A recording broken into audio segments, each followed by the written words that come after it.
we adopted the practice of head coverings here in this church. You didn't know that, did you? And we soon changed. And one thing that made it was very interesting. We had a family in the church, an Air Force family, Jim and Lynette Smith. Mm-hmm. After one of the services, Lynette Smith came up to me and she said, Pastor Billings, are you ashamed of me that I don't wear a head covering in this church? And, you know, because of 1 Corinthians 7, you know, it's a shame. And she asked me that, and I had to really think about it. And I said, you know what? No, I'm not ashamed. You know, I'm not ashamed. And that was the turning point where we decided that let's not continue on with this particular doctrine.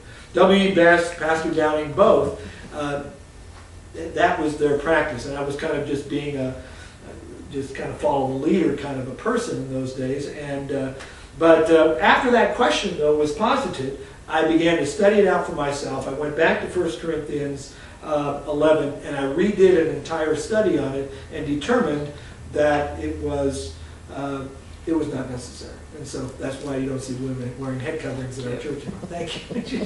You're welcome. But there are these passages, 1 Timothy chapter 2, verse 12.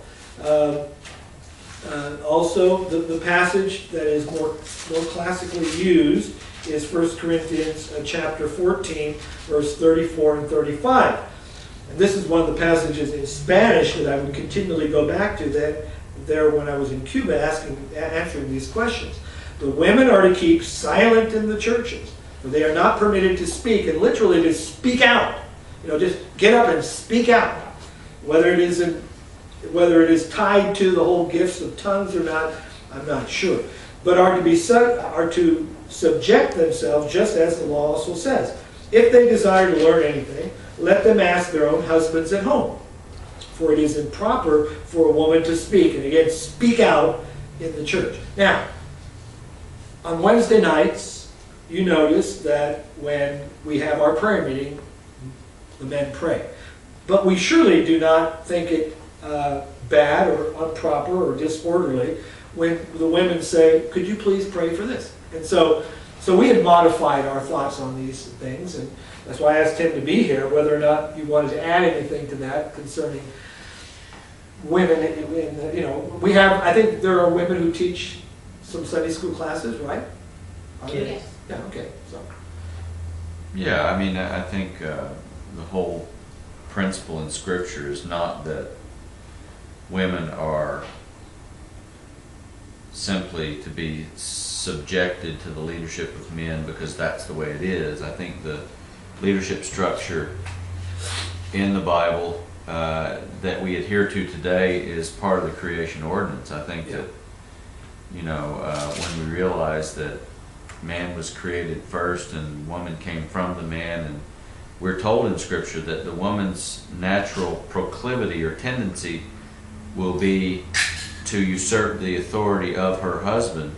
We've got to protect against that, and I think that's what Paul was trying to do, was protect against the women who might rise up and assume a role, a de facto role in the church. We can't subject our women to that because, number one, it puts them in an impossible position, and number two, it puts the men, it shines a glaring light on the men who are not doing their jobs according to Scripture.